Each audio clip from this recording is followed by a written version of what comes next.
Welcome to the Geography of Crime, a podcast by Cap Index hosted by Dr. Grant Drawve, Vice President of Geospatial Crime Solutions. Crime doesn't happen in a vacuum. Place matters. And in each episode of this podcast, we'll explore how geography shapes crime risk across industries. With expert insights from criminologists, security professionals, and business leaders, we'll break down crime trends, analyze real-world data, and explore what drives risk in different places.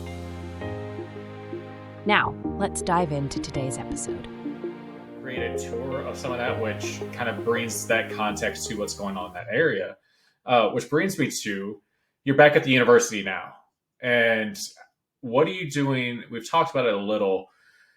Student-wise, working with organizations, where are you coming for the next couple of years and trying to pass on essentially this knowledge? I mean, it's the next generation. Yeah, I came out of retirement to come here. I know the chair of the department, a colleague of mine, Dave Lacotte, recruited me a year ago. They froze the position. I was still at Fairfax. Wasn't sure that if they were going to open it back up. And a year later, they didn't. And here I am, right? I ended up taking the job. And I'm back into academia because I am student-centric. And I want to give them the opportunity to get the experience they need while they're at the university and maybe some part-time work, paid internships and things like that. So that's kind of been the vision.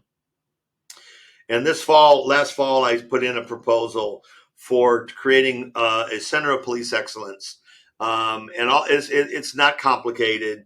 It may or may not get additional funding, but if we could have 6 part-time interns, paid interns, sponsored by the agencies in my county, I could gainfully employ, but more importantly, teach them through applied projects and practicums and research projects to go out and help police departments.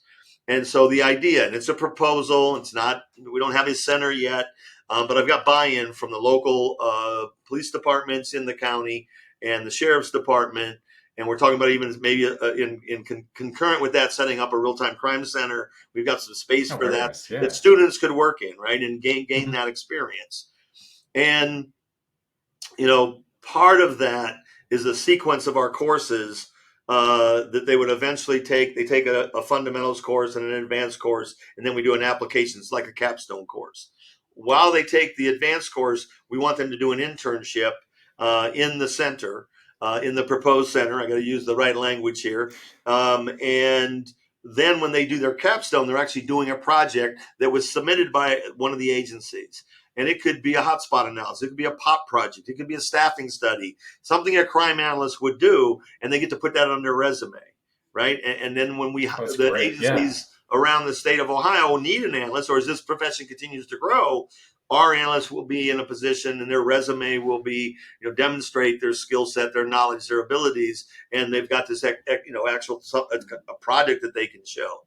So that's the idea behind developing, kind of bridging that gap between the classroom, the internship program that we have, and then collaborating with both the local police departments, but also the community and the city government and the county government to really provide an evidence-based approach to policing, right? And Akron has, 5 crime analysts, but they're busy doing investigative support. They're doing, other projects, and this will give these agencies, like, I want to do a 1-page application.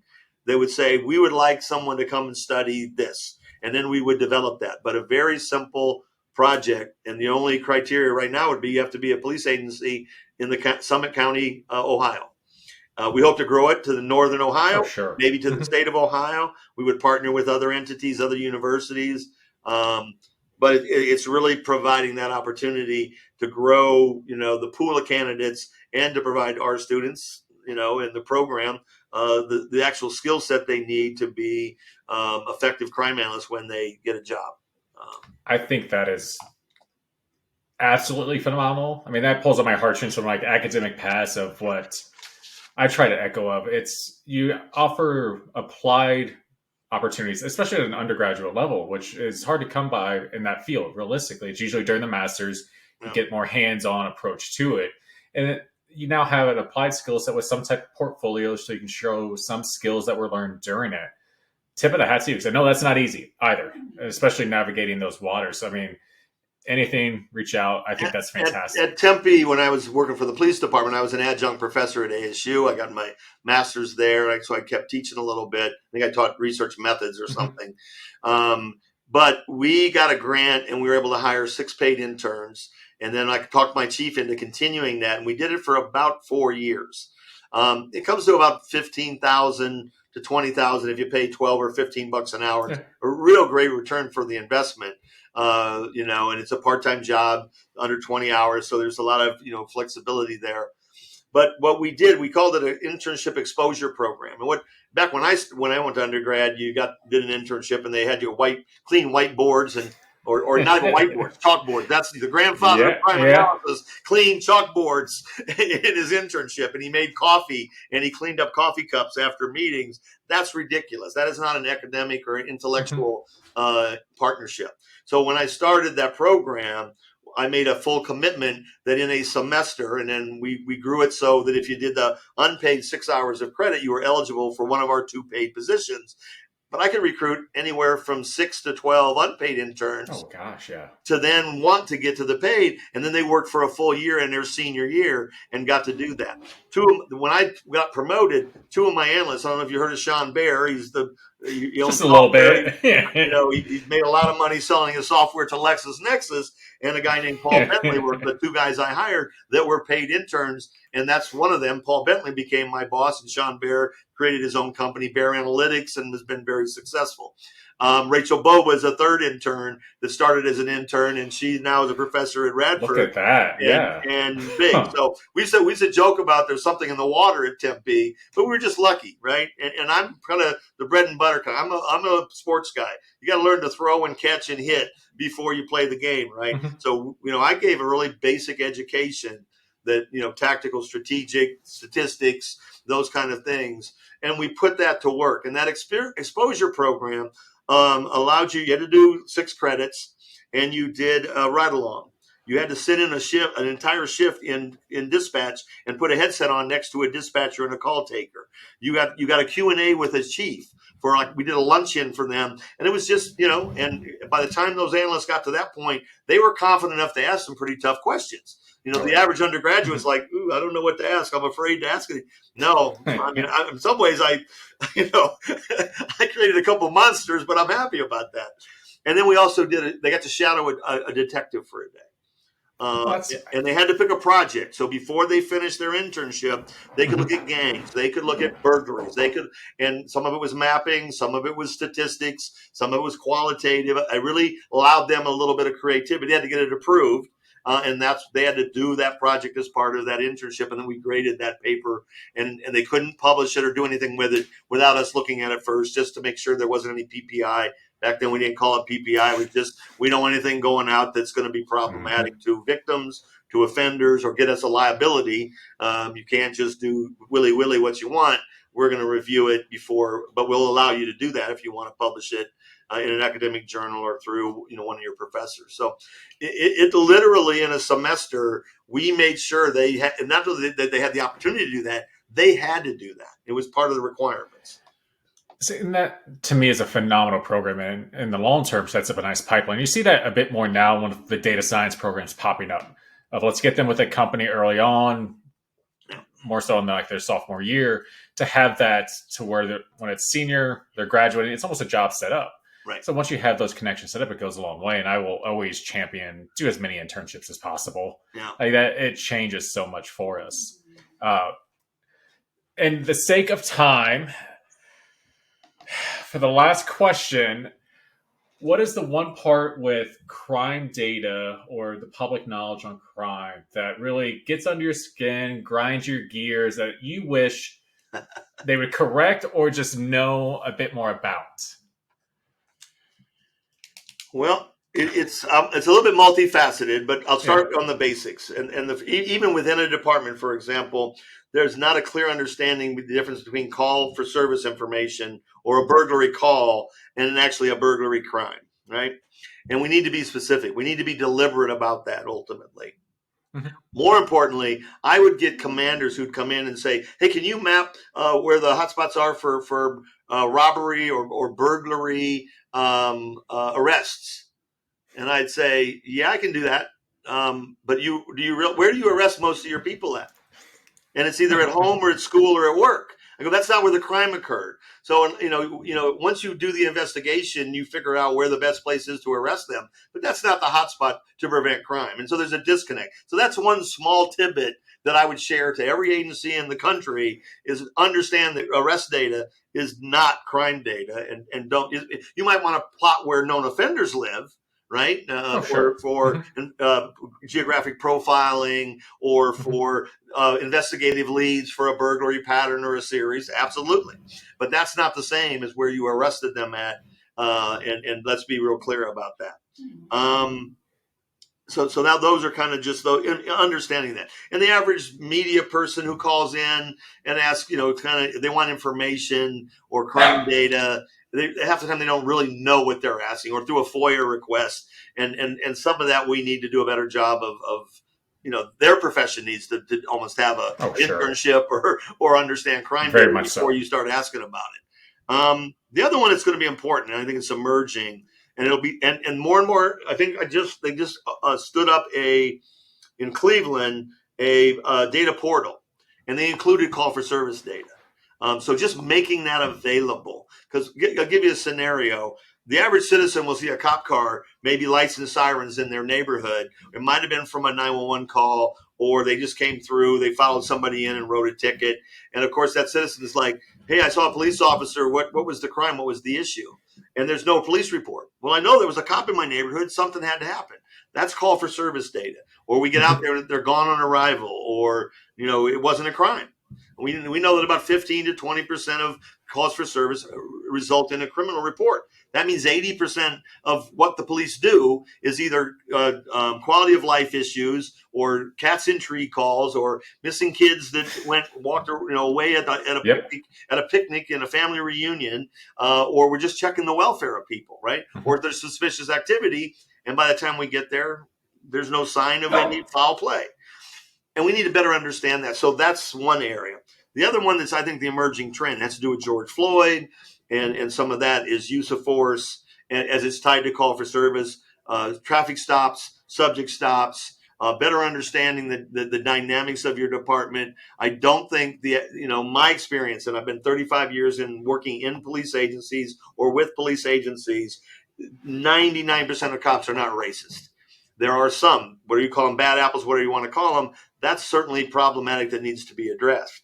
But systemically, and it has nothing to do with what the police do necessarily, crime disproportionately affects communities of color. And we have to accept that fact, that reality. So understanding who we're pulling over, and maybe I'm in an inherent biased way, not even knowing that I'm doing it, right? Looking for certain kinds of cars or certain kinds of drivers. And we have to be careful of that or monitor that. But understanding use of force, there are other countries that don't give patrol officers guns, the UK and Australia. But we're in a society of guns. So I wouldn't want to be a cop without having my own gun, knowing that 90% of the people out there are probably carrying a gun or a stolen gun, even if it's not their gun. But we created a society, this monster, that is firearms based. And I don't know how we get out of that. But understanding use of force, particularly excessive use of force, and making that available and being transparent about that is certainly important data. We tried collecting it. There were some federal projects. I know the state of Virginia, did that, required it. It was a state law, but everybody's collecting it differently. Like when we collect UCR, what's the clearance rate?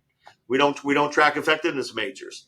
So we talked at the first pre-meeting we had, and I got a grant at Tempe, about a $300,000 grant that focused on prolific offenders. We created a kind of a weighted system to rank the most prolific offenders in Tempe, and we wanted to monitor them and know who they were, and provide that information to our detectives and to certain programs.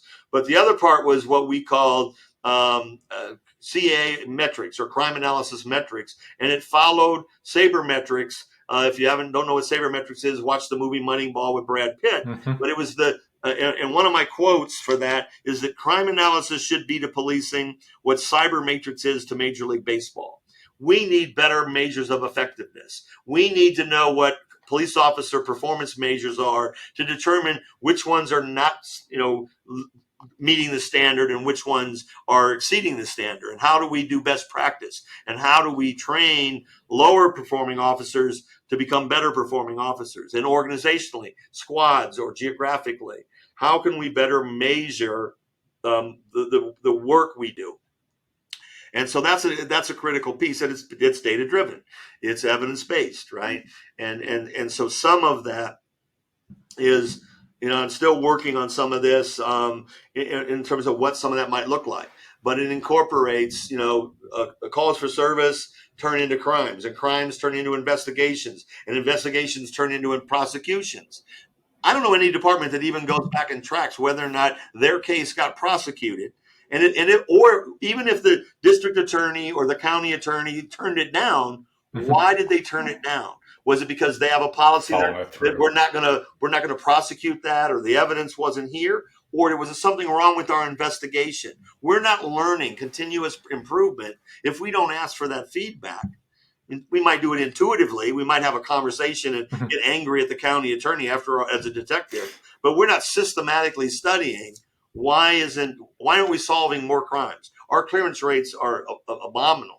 30-40% for burglaries, right? I'm hoping that improves with the Ring doorbell and license plate readers, but it's the rich people that are going to be able to have that kind of evidence. And how do we provide those same kind of technological tools in poor neighborhoods? Do we buy everybody a Ring doorbell? Do they get a discount? Can they get a grant for a neighborhood association? I remember where Tempe got a grant and gave away the club. Remember the club? Yes. I see that from time to time every now and then. Perfect device for right? You couldn't turn the car. It was amazing. I don't know, maybe somebody defeated it, but and it was relatively inexpensive, right? I think Walmart sold them for like $9.50 or something back in the day. And to that point, I just read an article, it might be even on LinkedIn, of Home Depot partnering with a project going on in St. Louis. They want to do place-based crime reduction. So Home Depot's going to fund Ring doorbell cameras just for that similar mindset. That's a rarity. If you really think about it, that almost private-public partnership with some of that, but it is at least stepping in that direction. Yep. And hopefully that does continue. So, certainly that technology, I'm hoping, again, catches on, whether that's through philanthropic kinds of investments or companies that care about their employees, even if they gave it to all their employees, or a discount, and all of that, I think, is going to see progress in terms of some of that, and we'll kind of go from there. So, yeah, that's the other thing that I try to do when I get the opportunity, one-on-one with chiefs or at conferences, and that's kind of the backdrop of this. We had defund the police after George Floyd. There's a lot of negativity, and I came up with this center, and I didn't come up with the Center of Excellence. That's been around for a long time. But in terms of police excellence, we don't have to be critical of the police. Just simply ask them, what does success look like? What would you change? What are you solving for? In your patrol unit or your investigation unit or technologically, and get after it and start. You've got a limited budget, but incrementally, what would you do to make your department more efficient or, more importantly, more effective? Right? Mm-hmm. What tools? And these new police officers, these 22-year-old kids, they've got with this phone, they've got a more powerful computer than I had when I was, in 1985 when I got my undergrad or whatever, right, or 84. So the power of that device to look things up, to have dashboards or a computer in my car, citizens having some of that capability, right? And empowering people, that's, it's really a synthesis of these different models of policing out there. And some are kind of, it's an outgrowth of something that's already there, the next generation, but we have to do community policing. 21st century policing, yes. Right? And how do we embrace the community and empower them? And if they're living in a poor neighborhood, maybe we make a law that landlords have to buy Ring doorbells or have better, electronic access to apartments and apartment buildings, or a front door access, right? And people will defeat that. They'll put a brick in front of the door. I mean, we're always going to have people that, against their best. It's always going to be the bad actor against. You really get a laptop in a convertible. Yeah, well, you're really surprised it got stolen. That's the Darwin Awards, right? It's like, what do you? It's bound to happen. But I think that's part of it, right? It's an education, and it's the collaboration, and it's constantly having these conversations and getting city council involved and the local police departments, empowering police officers to get out of their car, giving them enough time to do proactive policing and get to know neighbors, do a park and walk or a park and bike, bike patrol. If I was chief, and especially depending on the size of the city, I would look into creating foot patrols in the top 10 hotspots, kind of like what Philadelphia did. It was Philly. It was with Radcliffe again. Like 200 new rookies, and they had to do foot patrols for a while and study that to some extent. And Radcliffe was involved in that. Some really interesting stuff. But they looked at it from a crime, I think more of a crime standpoint, but building relationships, right? The world heavily differently at 2 miles an hour when you're walking down the street and you run into a business owner, you walk in and stick your head and say, "Hey, I'm Officer Fritz.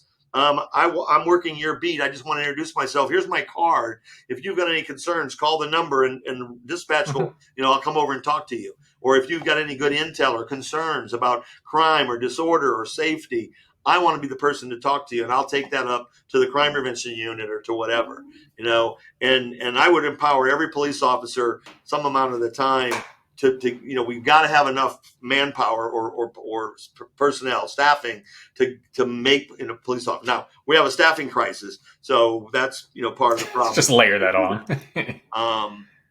So there's things like that, I guess.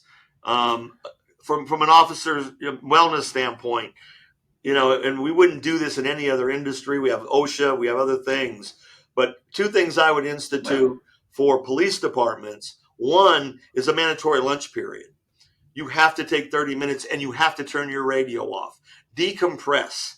Whatever you did in the first 4 or 5 hours of your shift, it's halftime. We're down by 5.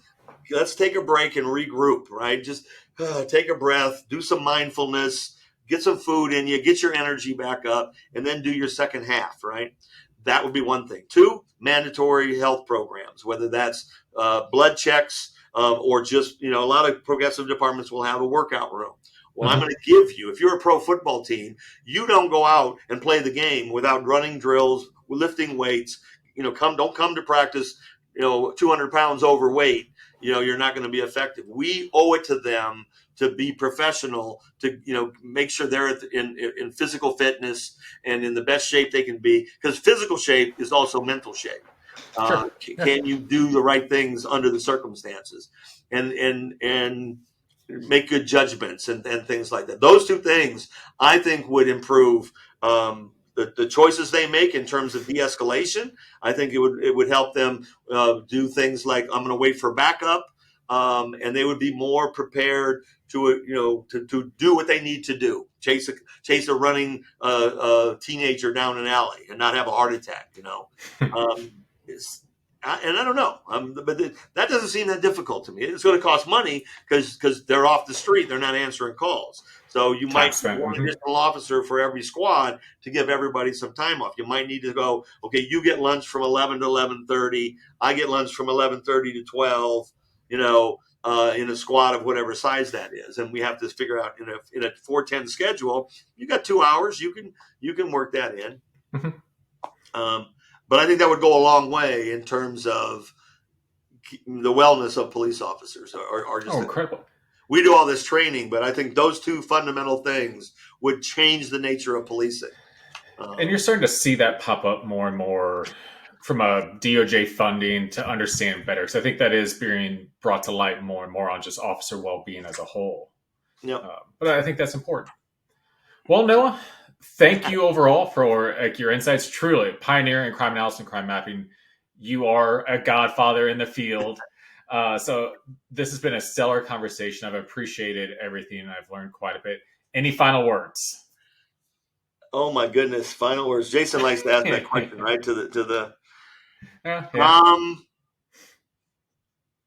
I'll speak first and foremost to analysts is to remain proactive, remain confident, be active, find your comfort zone to speak up and be a positive impact on your department and on your agency and your city and your community. What you do is important. I would echo that for police officers.